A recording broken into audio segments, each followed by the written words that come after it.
देश को मिलेगा और हमारे प्रदेश को मिलेगा तो देश को भी मिलेगा। और ये विकसित भारत जो 2047 तक बनना है, उसमें अगर आप देखिएगा उसका जो एक तैयार हुआ है खाका, तो विकसित भारत तो तभी बनेगा ना, नहीं है। अगर आप देखिए कि हमारी जितनी महिलाएं हैं बिहार में, इसमें से ज़्यादातर महिलाएं कामकाजी महिलाएं हैं, या तो खेतों में काम करती हैं, दुकानों में काम करती है, और कहीं नहीं भी काम करती है तो घर। देखिए देश में प्रधानमंत्री जी का क्या है कि हम लोगों को आत्मनिर्भर भारत बनाना है। और आपने देखा होगा कि अभी जो पूरा का पूरा देश में जिस प्रकार से आत्मनिर्भरता सशक्तिकरण के लिए और नारी सशक्तिकरण के लिए, चाहे आदरणीय नरेंद्र मोदी जी हों, चाहे नीतीश बाबू हैं, इन लोगों ने खूब काम किया है। जय हिंद। एक बार फिर से आप सभी का स्वागत है BSN लाइव में। बता दें कि राष्ट्रीय स्वाभिमान आंदोलन सह महिला स्वावलंबन अभियान के संयोजिका अनीता सिंह के द्वारा नारी शक्ति सम्मान सह जन संवाद कार्यक्रम का आयोजन किया गया था। बता दें कि इस आयोजन में बतौर मुख्य अतिथि RCP सिंह जी पहुंचे थे। तस्वीरों में आप देख सकते हैं तमाम क्षेत्र की जो महिलाएं हैं यहाँ पे जन संवाद कार्यक्रम में पहुंची हुई है, जिनको बारी बारी से RCP सिंह के द्वारा सम्मानित किया जा रहा है। और आपको बता दें कि सिवान में महिला शक्तिकरण किस तरह से मजबूत किया जाए और जितने भी महिलाएं हैं जो पिछड़ी हुई है उनको किस तरह से आगे बढ़ाया जाए, इसको लेकर RCP सिंह जी से बात करेंगे और जानने का प्रयास करेंगे। आइए, RCP सिंह जी हमारे साथ जुड़ चुके हैं, स्वयं हमसे बात करते हैं। तो बहुत बहुत धन्यवाद कि आप लोग इतनी संख्या में आज आए हैं और सिवान में कई वर्षों के बाद आए हैं, तो मुझे भी अच्छा लग रहा है। और आज आप जानते हैं कि भाई हम लोग भारतवर्ष में इसलिए आज खुश भी हैं कि जो पेरिस में ओलंपिक गेम चल रहा है उसमें भारत की जो हमारी मनु, जो एक हमारी शूटर है, उन्होंने कांस्य मेडल जीता है।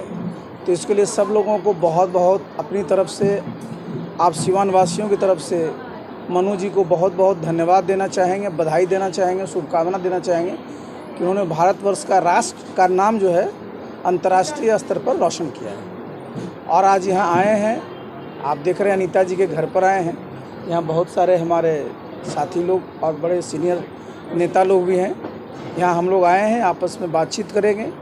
और एक बात आप देख रहे हैं कि यहाँ पर जो इन्होंने लगा रखा है आत्मनिर्भर गौरव महिला स्वावलंबन, तो देखिए ये तो बहुत अच्छा आंदोलन है ना।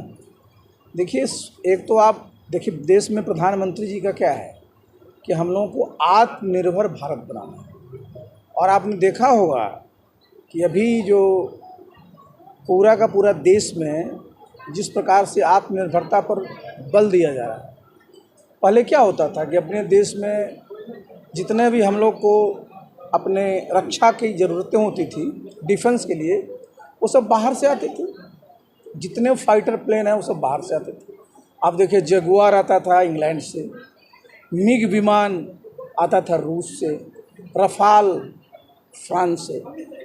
आप देखिए क्योंकि प्रधानमंत्री का जोर है कि भाई हम लोग को हर एक क्षेत्र में आत्मनिर्भर होना है, तो अब तेजस जो विमान है, जो फाइटर प्लेन है, वो न सिर्फ भारत की आवश्यकताओं को पूरा करेगा बल्कि हम कई देशों को जो है उसको निर्यात कर रहे हैं। ये जान करके कितना गर्व होता है कि जो भारतवर्ष रक्षा के जितने उपकरण होते थे बाहर से हम लोग सब उसको आयात करते थे, आज 100 करोड़ से ज़्यादा का उत्पादन जो है अपने देश में हो रहा है। हम रक्षा के क्षेत्र में भी आत्मनिर्भरता की ओर बढ़ रहे हैं और ये बहुत बड़ी उपलब्धि है।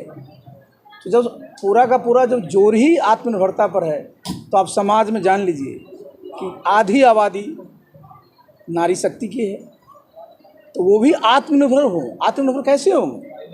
जब उनको भी एक आमदनी का जरिया होगा, वो भी जो है आमदनी कर पाएंगे।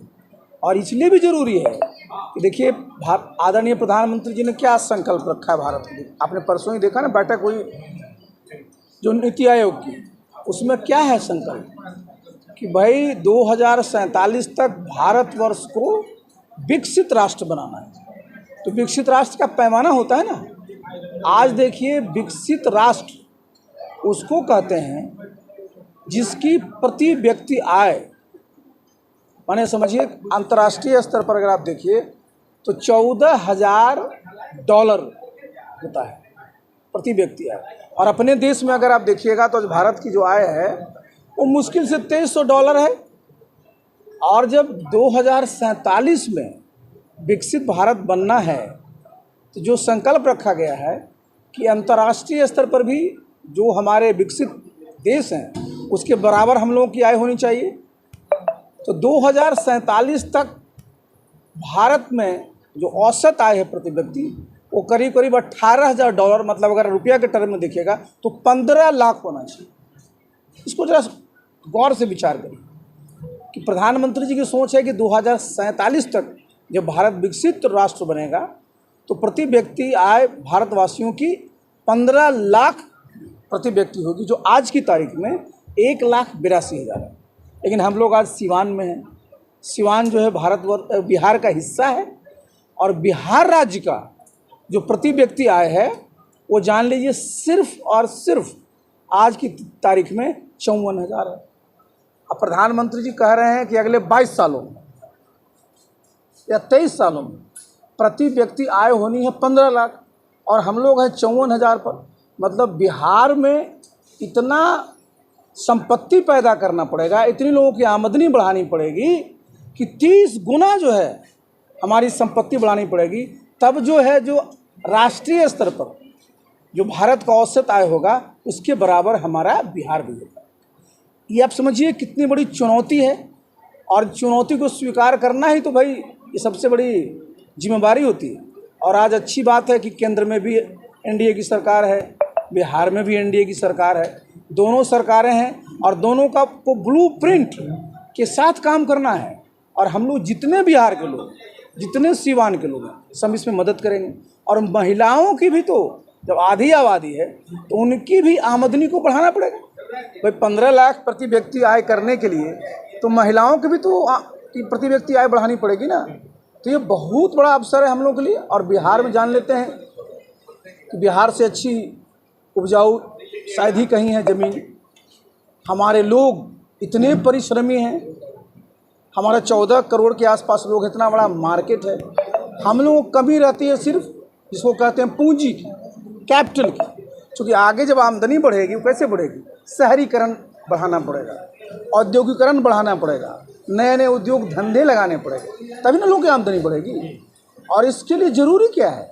ज़रूरी है कि ज़्यादा से ज़्यादा निवेश, इन्वेस्टमेंट निजी क्षेत्र में आए, क्योंकि सरकारी क्षेत्र में तो संभव नहीं है ना इतने लोगों को रोज़गार दे पाना। तो ये जो हमारी महिलाएं हैं, जब इनको प्रशिक्षित करिएगा, जब इनको हुनर दीजिएगा, निश्चित रूप से इनका भी जो काम करने का जो अनुभव रहेगा उसका लाभ इनको तो मिलेगा ही, साथ ही साथ समाज को मिलेगा और हमारे प्रदेश को मिलेगा, और हमारे प्रदेश को मिलेगा तो देश को भी मिलेगा। और ये विकसित भारत जो 2047 तक बनना है, उसमें अगर आप देखिएगा उसका जो एक तैयार हुआ है खाका, तो विकसित भारत तो तभी बनेगा ना जो विकसित गांव बनेगा। तो प्रति गांव को अगर जब विकसित करना है तो सबसे बड़ी चुनौती क्या होगी कि गांव से गरीबी को समाप्त करना। तो गरीबी कैसे समाप्त होगी? जब बेरोजगारी समाप्त होगी, जब लोगों को रोज़गार मिलेगा, जब लोगों की आमदनी बढ़ेगी। तो ये बहुत बड़ी चुनौती है। और यहाँ जो अनीता जी ने ये काम किया है कि भाई महिलाओं को उनका स्वावलंबन करने के लिए, उनको आत्मनिर्भर बनाने के लिए जो छोटे मोटे काम से शुरू किया है।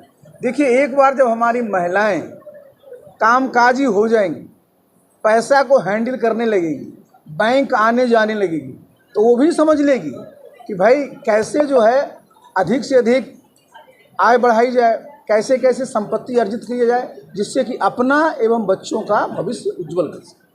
राजनीति से भी कुछ सवाल होंगे। बड़े चेहरे हैं, सिवान में आप आए हैं तो राजनीति को क्वेश्चन बनता भी है। केंद्र में और राज्य में सरकार आप ही लोग का है, और महिलाओं का बहुत बड़ा तबका आप लोग के साथ हर चुनाव में खड़ा भी रहता है। आखिर रीजन क्या हुआ कि महिलाओं का उतना विकास नहीं हो पाया बिहार में? देखिए, ये आप नहीं कह सकते कि महिलाओं का विकास नहीं है। देखिए, अगर ओवरऑल पर मैंने क्या बोला कि भाई जब राष्ट्रीय औसत प्रति व्यक्ति, देखिए मैं विकास का पैमाना पर जा रहा हूँ, हम एक ही पैमाना ले रहे हैं प्रति व्यक्ति आय का। तो जब राष्ट्रीय स्तर पर 1,82,000 है और हमारा सिर्फ 54,000 है, तो ओवरऑल हम पीछे हैं। तो समझिए ना, तो महिलाएं तो हैं ही, मतलब ओवरऑल भी हम पीछे हैं। अगर आप देखिए, अगर जो हम 54,000 की बात बोल रहे हैं, ये 54,000 में भी अगर सिवान का अगर निकालिएगा ना प्रति व्यक्ति आए, तो मुश्किल से 35,000 से 40,000 होगा। तो ये कहना उचित नहीं होगा कि महिलाएं पीछे हैं। महिलाएं पीछे नहीं हैं। अगर आप देखिएगा कि हमारी जितनी महिलाएं हैं बिहार में, इसमें से ज़्यादातर महिलाएं कामकाजी महिलाएं हैं, या तो खेतों में काम करती हैं, दुकानों में काम करती है, और कहीं नहीं भी काम करती है तो घर का संभालती है। घर का काम साधारण काम है, घर का भी काम अगर जोड़िएगा, उसको भी मोनेटाइज करिएगा। अब खाना बनाइएगा, अगर आप किसी कुक को रखिए कितना पैसा लगेगा? आपको बर्तन को देखना है, घर साफ करना है, किसी को भी रखिएगा, मैनेजर को कितना लगेगा? ये कौन कर रहा है? ये हमारी महिलाएं ही कर रही है। तो वो भी अपने हिसाब से, जो दिखता नहीं है, ये छिपा हुआ हिडन है, तो वो भी जो है अपने लिए और परिवार के लिए और समाज के लिए इस प्रकार से जो है इनकम पैदा कर रही है, जो दिखता भी नहीं है। महिलाओं को आगे लाने के लिए कोई ब्लूप्रिंट तैयार आप लोग किए होंगे? देखिए, महिलाओं को आगे लाने के लिए तो इतना अच्छा ब्लूप्रिंट है। आज आप देख लीजिए कि भाई पहले क्या होता था कि महिलाएं सिर्फ और सिर्फ घर में रहती थी। आज जो देखिए 50% जो सीटें हैं वो आरक्षित हैं। पंचायती राज जितनी हमारी संस्थाएं हैं, जितना हमारे नगर के क्षेत्र हैं, और आपको पता है कि ये अंतिम लोकसभा था। अगली लोकसभा जब चुनाव होगा 2029 में, तो 1/3 महिलाएं सांसद बनेंगी। 2025 में जो बिहार में विधानसभा का चुनाव होगा, ये भी अंतिम चुनाव होगा। जब 2030 में जब विधानसभा का चुनाव होगा, तो यहाँ भी 1/3 महिलाएं विधानसभा में जीत करके जाएंगी। तो देखिए, महिला के सशक्तिकरण के लिए और नारी सशक्तिकरण के लिए, चाहे आदरणीय नरेंद्र मोदी जी हों, चाहे नीतीश बाबू हैं, इन लोगों ने खूब काम किया है। अच्छा, नीतीश सवाल सर, एक राजनीतिक सवाल सर। एनडीए की सरकार देश में है और राज्य में भी एनडीए की सरकार है, लेकिन चुनाव के दौरान आरसीपी बाबू कहीं नजर नहीं आ रहे। आरसीपी बाबू दिल्ली में थे। देखिए मैं बता दूं, देखिए मैं दिल्ली गया हुआ था, और हमारी पार्टी के जो राष्ट्रीय नेतृत्व है, उन लोगों ने मुझे दिल्ली में रखा था। तो अच्छा बताइए, मैं पार्टी का वफादार कार्य करता हूँ, और मुझे दिल्ली में मेरी उपयोगिता उन्होंने समझी, मुझे रखा। तो इसीलिए तो मैं अब घूम रहा हूँ कि बिहार में लोग कर दिया कि आरसीपी सिंह गायब हो गए, दिखते नहीं हैं, लापता हैं। तो मैं कहीं लापता नहीं हूँ, मैं कहीं गायब नहीं हूँ, मैं हूँ। और मैं, और अब आप देखिएगा कि चूँकि अब 2025 का चुनाव आ रहा है। सर, जब जदयू में आप थे तो आपका चेहरा हमेशा चर्चाओं में रहता था, नाम भी चर्चाओं में रहता था, लेकिन जब से आप जदयू से बागी बने, उसके बाद से उतना सक्रिय नहीं दिखाई दे रहा। देखिए, मैं तो सक्रिय ही रहता हूँ।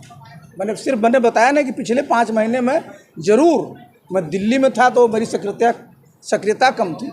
अदरवाइज अब देखिएगा तो महीना में मैं 20 दिन घूमते ही रहता हूँ। नीतीश कुमार का प्रेशर पॉलिटिक्स नहीं ना, नीतीश कुमार का कोई प्रेशर पॉलिटिक्स नहीं ना होता है। देखिए, पॉलिटिक्स जो है ना, पॉलिटिक्स में बहुत सारी चीज़ें होती हैं, सिर्फ प्रेशर ही नहीं होती, ये समझ लीजिए। पॉलिटिक्स तो कोई साधारण चीज़ नहीं है, पॉलिटिक्स बहुत बड़ी चीज़ है, इसका बहुत बड़ा आयाम है।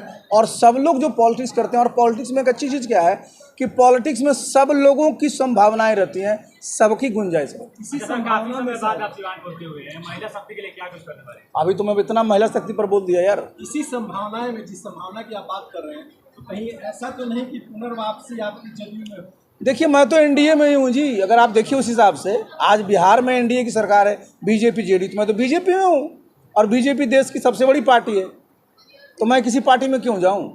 मेरी तो अपनी पार्टी सबसे बड़ी पार्टी है। सर, कुछ फ्यूचर प्लान आप अपने लिए कुछ लेकर? देखिए, मैं अपने लिए बात नहीं होती है। अगर आप संगठन